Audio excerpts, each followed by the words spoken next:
Hello hello. ये जो public है ये सब जानती है, पब्लिक है ए बाबू, ये पब्लिक है पब्लिक।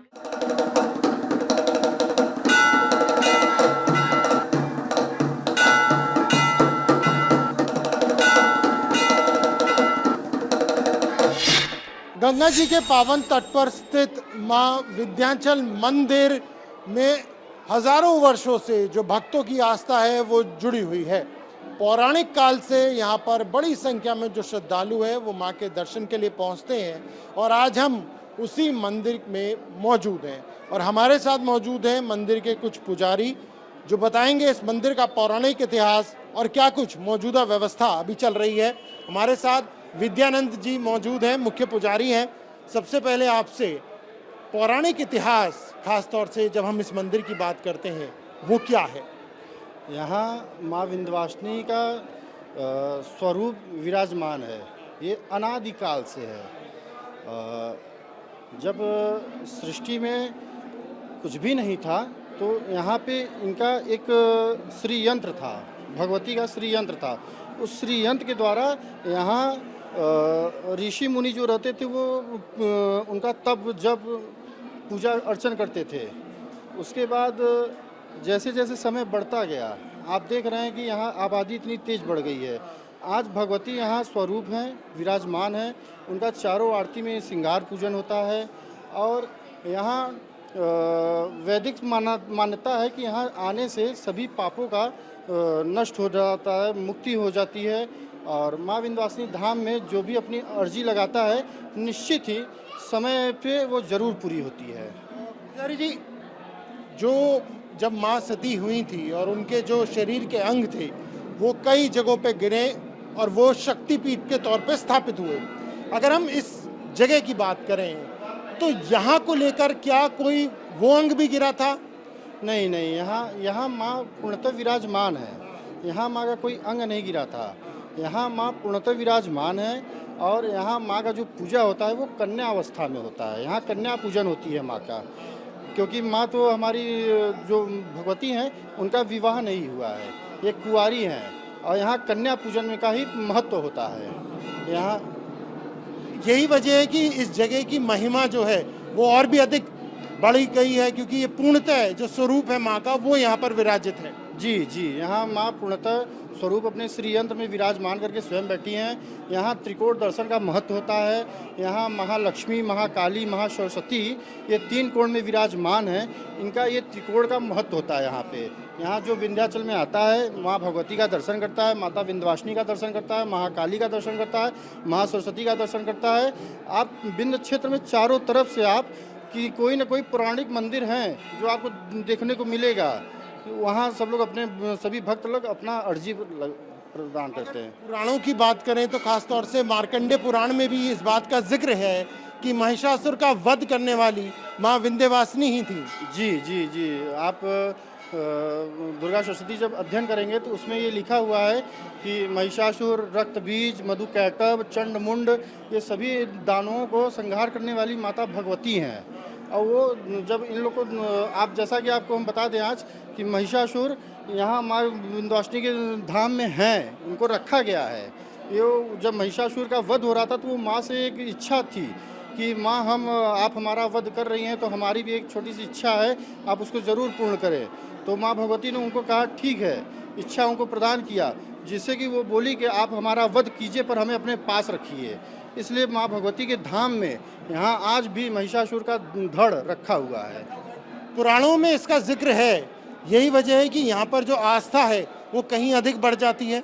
जी, यहाँ जो 51 पीठ हुए है, ये 51 पीठ से ये परे हैं, ये आदि शक्ति हैं, ये मणिद्वीप है। यहाँ जो आता है उसकी माँ कार्य पूर्ण करती हैं। ये आदि अनादि से हैं, ये 51 पीठ में नहीं हैं, ये उससे परे हैं। माँ विंध्यवासिनी है, जो इनका केवल माँ ही नाम लेता है उसी से उनका कल्याण हो जाता है। ये आदि शक्ति है, 51 पीठे पे नहीं है, 51 पे नहीं, ये मणिद्वीप है। ये भी बात कही जाती है कि माँ का विग्रह रूप है जिसके यहाँ दर्शन होते हैं, इसके बारे में थोड़ा बताइए। विग्रह रूप का क्या अर्थ हुआ? देखिए, ये भी, ये तीनों स्वरूप हैं, महाकाली भी है, महालक्ष्मी है, महासरस्वती हैं। जिस मतलब तीनों रूपों के दर्शन के तौर पे माँ विंध्यवासिनी। जी जी, तीनों रूप में, ये जैसे इनको आप पुकारेंगे वैसे ही आपके दर्शन देगी। ये माँ आदिशक्ति हैं, ये सबकी कल्याण करती हैं। जो कहते हैं कि माँ की सीढ़ी छोड़ते हैं तो 7 पीढ़ी तर जाते हैं, तो वही माँ है।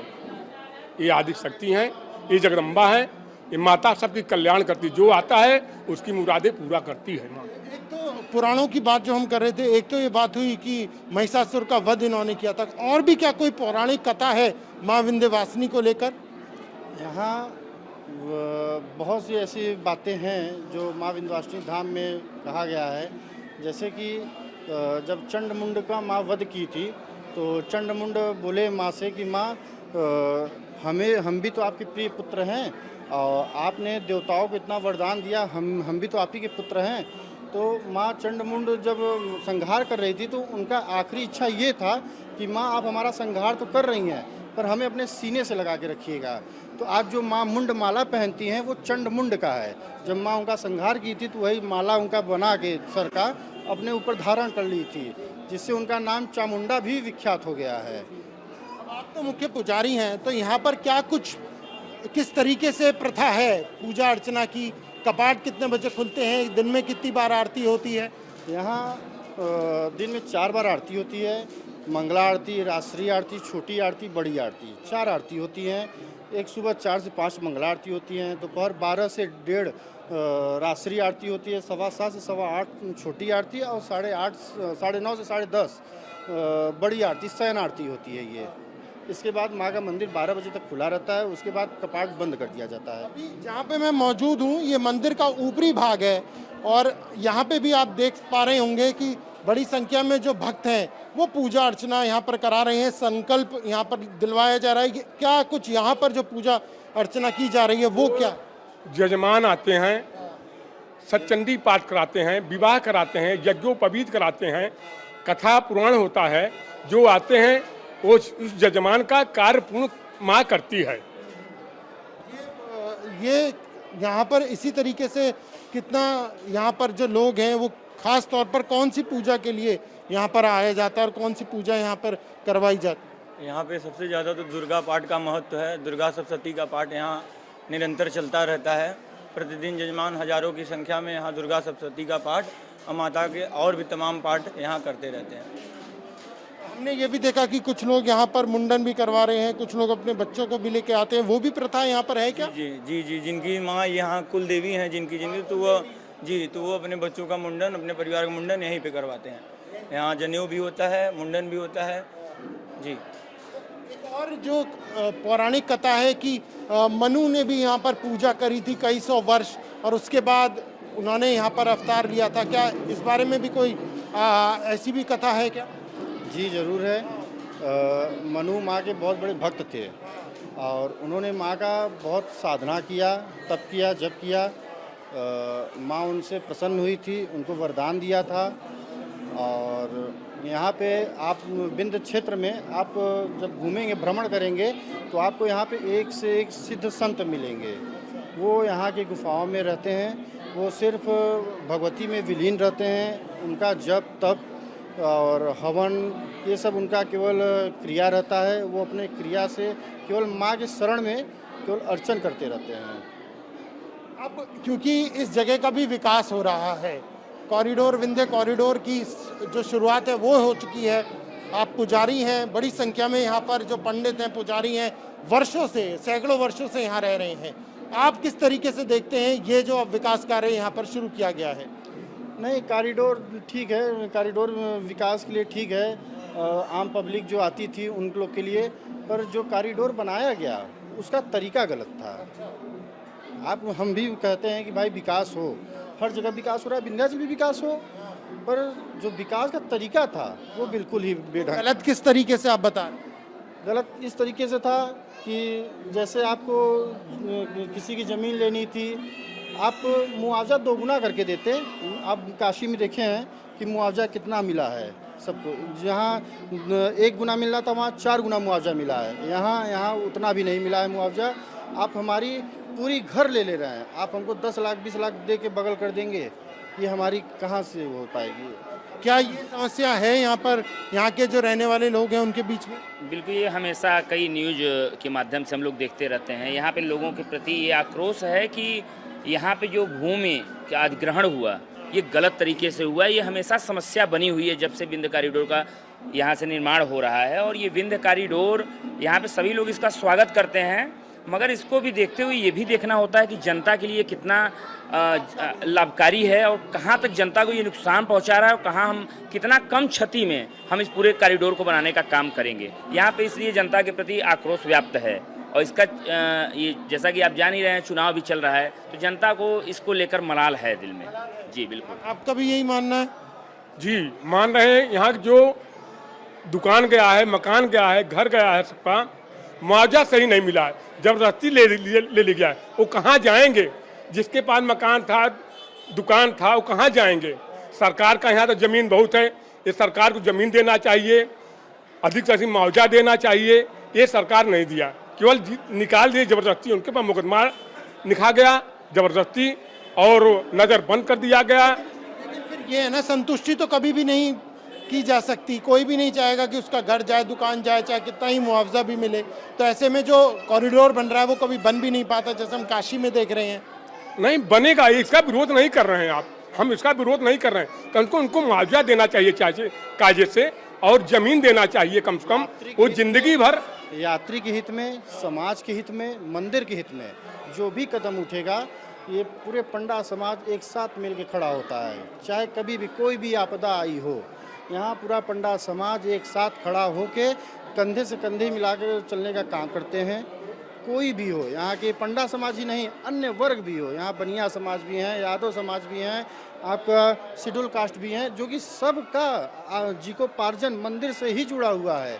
यहाँ दूर दूर से यात्री लोग आते हैं माँ का पाठ करने के लिए। उस सबका आजीवन, सबका जीविकोपार्जन सिर्फ मंदिर से है। यहाँ कोई बड़ा फैक्ट्री उक्ट्री कुछ नहीं है। जो भी आए, सरकार की एक बड़ी समस्या है। आप ही आएंगे, हम आपको दर्शन कराएंगे, आप खुश होंगे, हमें जो इच्छा होगी आप हमें दक्षिणा देंगे, वो हमारा हो गया। पर आप हमें जो हमारा घर ले लिए हैं, हमारी दुकानें ले ली हैं, उसका मुआवजा हमें सरकार से चाहिए। सरकार से 100 करोड़ की ये जो पूरी परियोजना है और जिस तरीके से सभी धामों से भी जोड़ने की बात है जो भविष्य में होगा, क्या आपको उसे दिखाई दे रहा है कि ये एक बेहतर कदम है या नहीं? नहीं, कॉरिडोर तो भाई, कॉरिडोर सरकार की मंशा है। और काशी भी गए होंगे, वो भी देखा? जी जी जी, हमने काशी में देखा है, काशी वालों से मिला भी हूँ। जिनका घर अधिग्रहण में गया है वो सब बहुत दुखी हैं।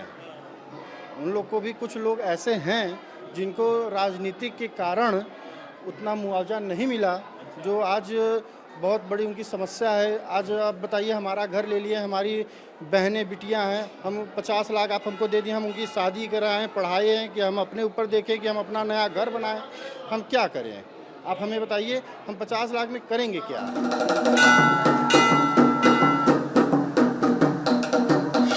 इस समस्या को कभी सरकार के सामने, अधिकारियों के सामने रखा गया है? कौन सुन रहा है? देखिए, सुन कौन रहा है, पहले आप हमें ये बताइए। सबसे बड़ी बात ये है कि यहाँ पे विंध्य कॉरिडोर तो लाया गया इसके निर्माण के लिए, क्योंकि यहाँ पे आप भी देख रहे होंगे कि स्पेस एक मिला है जनता को आने के लिए। स्पेस, जिस प्रकार से यहाँ भयंकर भीड़ होती है नवरात्र में, चाहे गुप्त नवरात्र, विभिन्न प्रकार के यहाँ पे जो हमारे त्यौहार पड़ते हैं, बहुत ज़बरदस्त यहाँ पे पुरानी मान्यता है। मगर आप बात करते हैं यहाँ पे कि सरकार क्या की है इसके पीछे। आप यहाँ देखिए, विंध्य धाम है, यहाँ पे अष्टभुजा माँ का वहाँ पे भी है। चाहे तो इसको पर्यटन की दृष्टि से भी बहुत बड़ा बढ़ावा मिल सकता था। आज यहाँ चाहे 5 साल पहले, इसके पहले भी जो सरकार मिल रहा है ना उस कॉरिडोर के जरिए। आप खुद देख लेंगे, मैं यहाँ पे आपको क्या कहूँ, आप जाके अष्टभुजा धाम पे देखेंगे, ऊपर पहाड़ पे इतना रोचक यहाँ पे है कि उसको चाहे तो पर्यटन की दृष्टि में देखते हुए बहुत बड़ा विकास हो सकता है। इसको एक पर्यटन का बहुत बड़ा केंद्र माना जाता है मिर्ज़ापुर, कई जगह है, लेकिन विंध्यधाम में आप यहाँ पहाड़ी के ऊपर चढ़ेंगे तो आपको इतना अद्भुत प्राकृतिक नज़ारा देखने को मिलेगा। चाहे तो इसका विकास अगर हो जाए तो यहाँ उसी में रोजगार बना सकते हैं, उसके द्वारा भी रोजगार मिल सकता है लोगों को। अगर हम जी आप बताएं। जैसे अभी आपने कहा कि मतलब सरकार से हम लोग क्यों नहीं कहें, अगर हम लोग सरकार से जाए कहने के लिए कि हमारा मुआवजा क्यों नहीं मिल रहा है, तो हमको नज़रबंद कर दे, हमारे ऊपर केस कर दे, तो कब तक इंसान केस लड़ेगा? आप कितने साल के हैं? हम 16 साल के हैं। क्या करते हैं आप? हम भी पुजेरी पढ़ते भी हैं, लेकिन हम भी जो देख रहे हैं इतने तो छोटे हैं नहीं। यहाँ पे पूजा पाठ कराते हैं? पूजा पाठ कराते भी हैं, पढ़ते भी हैं। कौन सी क्लास में? 9th में हैं। पीढ़ी दर पीढ़ी जो है आप लोगों का ये जो यहाँ पर पूजा पाठन का कार्य है वो चल रहा है? जी जी जी, हमारे दादाजी भी करते थे, हमारे पिताजी भी करते हैं, हम भी करते हैं। व्यवसाय क्या है, यहाँ सिर्फ माँ का मंदिर है। हम लोग जब भी हम लोग बड़े हुए तो हम लोग को भेज दिया जाता था मंदिर, जाओ वहीं कमाओ खाओ। हम लोग का केवल जीविकोपार्जन माँ का चरण है, वहीं आते हैं, उन्हीं से मांगते हैं। कौन हमारा लोग का सुन रहा है? एक चीज़ और बड़ी चीज़ हम आपके साथ कहना चाहेंगे आपके मंच के द्वारा कि यहाँ पे आए दिन आप देखते होंगे कि हमेशा कोई ना कोई यहाँ प्रश्न दिखता है या वीडियो वायरल होते हैं कि प्रशासन द्वारा इस तरीके से बदतमीजी किया गया या हाँ, ये बिल्कुल यहाँ पे जो चलिए, तो मैं आपको एक चीज़ बताना चाहता हूँ। यहाँ पे प्रशासन निश्चित रूप से ऐसा हम भी दर्शन करने, मैं भी यहाँ दूर से ही आता हूँ यहाँ पे दर्शन करने, हमेशा मंगलवार से आता हूँ, मगर आज रविवार होने के नाते आज कुछ आवश्यक वजह से आज मैं दर्शन करने आया हूँ। लेकिन ऐसा कोई यहाँ पे भ्रांति नहीं है कि यहाँ पे जो पंडा समाज है उसके द्वारा कोई गलत तरीके से बर्ताव किया जाता है। बहुत समय से हम लोग आ रहे हैं। ऐसा एक चीज़ जो देखने को मिली कि मिर्ज़ापुर जैसा विकसित होना चाहिए था, इतनी सरकारें आई या गईं, वैसा विकास नहीं हो पाया। खास तौर पर मिर्ज़ापुर में मेन बात पर्यटक, जो हमारे भाई साहब बोले कि पर्यटक यहाँ जो भी आते हैं सिर्फ माँ का दर्शन करने आते हैं। और यहाँ पे पीतल का उद्योग भी है। आप देखेंगे मिर्ज़ापुर शहर में जाएंगे आप तो यहाँ पीतल का उद्योग माना जाता है, और पीतल उद्योग अपने में बहुत जाना माना है। जैसा कि हमारे यहाँ पे पूर्व मंत्री थे माननीय कैलाश रसिया जी, उन्होंने पीतल को बढ़ावा भी दिया था। पीतल उद्योग में अपना सहयोग बहुत अच्छे से प्रदान किए थे उन्होंने, और मंदिर व्यवस्था में भी उन्होंने अपना सहयोग बहुत अच्छे से प्रदान किया था। बीच में कठिनाइयाँ तो भैया हर सभी में रहती हैं। विंध्यवासिनी मंदिर में आपको काफ़ी जगह इस तरह से जो पूजा पाठ है वो होती हुई दिखाई देगी, और दूर दूर से जो लोग हैं वो यहाँ पर अपने अपने अनुष्ठान को कराने के लिए भी यहाँ पहुँचते हैं, और यहाँ पर माँ के चरणों में पूजा अर्चना भी करते हैं। क्या नाम है आपका? देवेश तिवारी। तिवारी जी, कहाँ से आए हैं आप? हम मिर्ज़ापुर भोरसर गांव से आए हैं। क्या यहाँ पर आज आपने अनुष्ठान कराया पूजा पाठ? अपने बच्चे के जन्मदिन के अवसर पे नौचंडी पाठ का अनुष्ठान कराया हुआ है। हाँ, आप हर साल आते हैं? ये हम 13 वर्ष से करा रहे हैं नौचंडी पाठ अपने बच्चे के जन्मदिन पे। और इस समय हमारी पत्नी जौनपुर में पोस्टेड हैं। छुट्टी न मिलने के कारण, पुलिस विभाग की छुट्टी न मिलने के कारण, चुनाव के कारण, इसलिए वो नहीं आ पाए और बच्चे नहीं आ पाए। नहीं तो हर साल सारे सब परिवार हम लोग आते हैं। ये देखा भी कि बड़ी संख्या में ऐसे जो भक्त हैं वो अपनी पूजा पाठ यहाँ पे करवा रहे हैं, इसका विशेष महत्व है। माँ के विंध्य क्षेत्र एक पवित्र क्षेत्र माना गया है। यहाँ पे पूजा पाठ हवन करने से असीम कृपा माँ की बरसती है, और ऐसा मान्यता है कि माँ स्वयं साक्षात उसको वरदान देती हैं। पुजारी जी, आपका क्या नाम है? जी श्रीमान जी, हमारा नाम है विद्यापत तिवारी। अच्छा, तो यहाँ पे आप अनुष्ठान कराने आए हैं? जी जी जी। अच्छा, इस तरह से यहाँ पे आते हैं पुजारी महंत आते हैं इस तरह से? हाँ, कोई भी जो है चाहे तो जिसकी श्रद्धा है आकर के यहाँ पर मंदिर में जो है पूजा पाठ इत्यादि अनुष्ठान करा सकता है। यहाँ कोई रोक टोक नहीं है। ऐसी रोक टोक नहीं होती कि मंदिर के पुजारी कहते नहीं हम ही करेंगे? आप बाहर से भी लोग ला सकते हैं अपने साथ पंडितों को? जी, बाहर से भी कोई भी आ सकता है, कोई भी पूजा कर सकता है। यहाँ कोई रोक टोक नहीं है।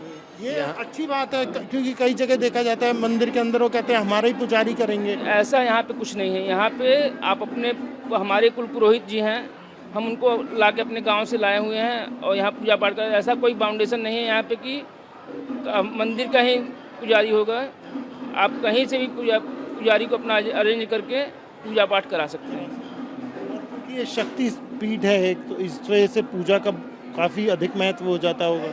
जी, ये विंध्यस्ताम विंध्य निलयाम विंध्य पर्वत वासनिम योगनिम योगमायाम त्वाम चंडिकाम प्रणमाम्यहम। और विंध्य क्षेत्रे समम क्षेत्रे नास्ति ब्रह्मांड गोलके। ये कहा गया है कि जो है यहाँ विंध्य क्षेत्र के समान ब्रह्मांड में कोई ऐसा स्थान ही नहीं है जो कि जो है इसके समान हो।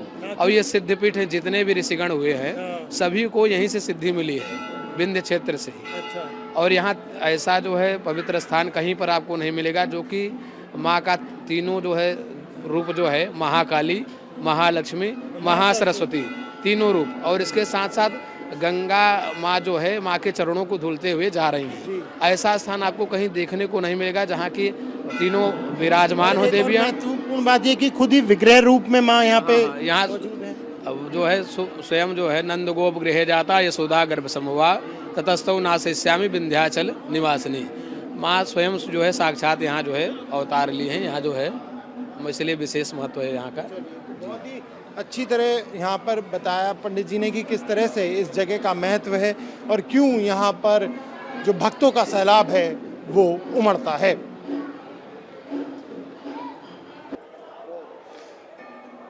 माँ विंध्यवासिनी के दर्शन करने के लिए दूर दूर से भक्त यहाँ पर पहुँचते हैं। हमारे साथ कुछ भक्त हैं, उनसे बात करेंगे। क्या नाम है आपका? ओम प्रकाश शुक्ला। कहाँ से आए हैं आप? प्रतापगढ़ से, रानीगंज विधानसभा क्षेत्र।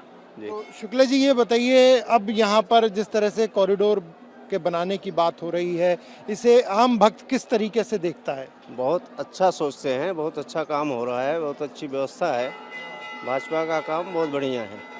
जी। आप का मानना है कि कॉरिडोर बनेगा तो इससे बेहतर होगी? बहुत अच्छी व्यवस्था होगी। इनकी व्यवस्था में कहीं से कोई कमी नहीं लग रहा है। जी। आपका क्या नाम है? विमल पांडे। विमल जी, कब से आ रहे हैं आप यहाँ पर दर्शन? नवरत लगभग जब से होश संभाला है, जानने लायक हुए तब से शायद ये हमारा सिद्ध पीठ है, यहाँ आना जाना तो लगभग लगा ही रहता है। मैंने ये भी यहाँ पे लोगों से बात करी, कई लोग माँ को अपनी कुल देवी और अधिष्ठात्री और सिद्ध ये अलग अलग चीज़ें। तो जैसे कुल देवता हमारे हनुमान जी हैं, तो कुल देवता तो हनुमान जी हैं, उनकी तो आराधना होनी है। लेकिन ये सिद्ध पीठ है, यहाँ तो बहुत सारे लोग जो हैं जिनकी कुल देवी नहीं भी होंगी, उनका भी आना जाना दूर दराज से लोगों लग रहा था। जी हाँ जी। अलग अलग कहानियाँ हैं, किस्से हैं इस मंदिर से जुड़े हुए, माता कथाएं हैं जिन वो तो सही ही हैं, उन पर तर्क नहीं हो सकता, धर्म तर्क पे नहीं हो सकता। लेकिन आस्था का एक बड़ा केंद्र है, ये बहुत पुराना, पुरातन, प्राचीन है, जिसको जानना लगभग हमारे भी बस के बाहर की चीज़ है। जी। आस्था बहुत है, खास तौर से जहाँ पर हम अभी मौजूद हैं। और बुजुर्गों से भी बात करें तो वो भी बताते हैं कि बहुत बड़ी संख्या में यहाँ पे लोग आते हैं माँ के दर्शन के। जी हाँ, बिल्कुल। यहाँ अब उत्तर प्रदेश का समझ लीजिए कि एक बहुत ही प्रसिद्ध तीर्थ स्थान है। उस हिसाब से विकास हुआ है क्या यहाँ? नहीं, विकास अभी तक तो कुछ नहीं हुआ था, अब हो रहा है योगी जी के द्वारा यहाँ पे। अच्छा, अब हो रहा है। आपका क्या कहना है खास तौर से इस तीर्थ को की जब हम बात कर रहे हैं, माँ विंध्यवासिनी मंदिर की बात कर रहे हैं? जय माँ विंध्यवासिनी। जैसा कि पहले से यहाँ छोटी और सकरी गलियाँ थी, तो दर्शन करने जो दर्शनार्थी आते थे बड़ी सुविधा फील करते थे। और यहाँ गंदगी पहले बहुत हुआ करती थी, तो ताजकारी डोर बनने से विंध्यवासिनी का तो कहीं न कहीं से इसका डेवलप होगा, हमारे धर्म के प्रति और लोगों को जो तीर्थयात्री आएंगे रुझान बढ़ेगा। तो हम लोग तो बहुत फील अच्छा कर रहे हैं कि कम से कम किसी सरकार ने धर्म के प्रति आस्था दिखाने का काम किया है। पहले समस्याएं थी यहाँ, बहुत विकट समस्या थी, सकरी गलियाँ थी। कितने वर्षों से आ रहे हैं? हम तो पिछले 25 साल से आ रहे हैं। जी। तो क्या अनुभव किया? अब धीरे धीरे परिवर्तन हो रहा है और इन 1 साल 2 साल में तो बहुत परिवर्तन हो रहा है। कैमरा पर्सन मनोज कुमार के साथ प्रणय शर्मा।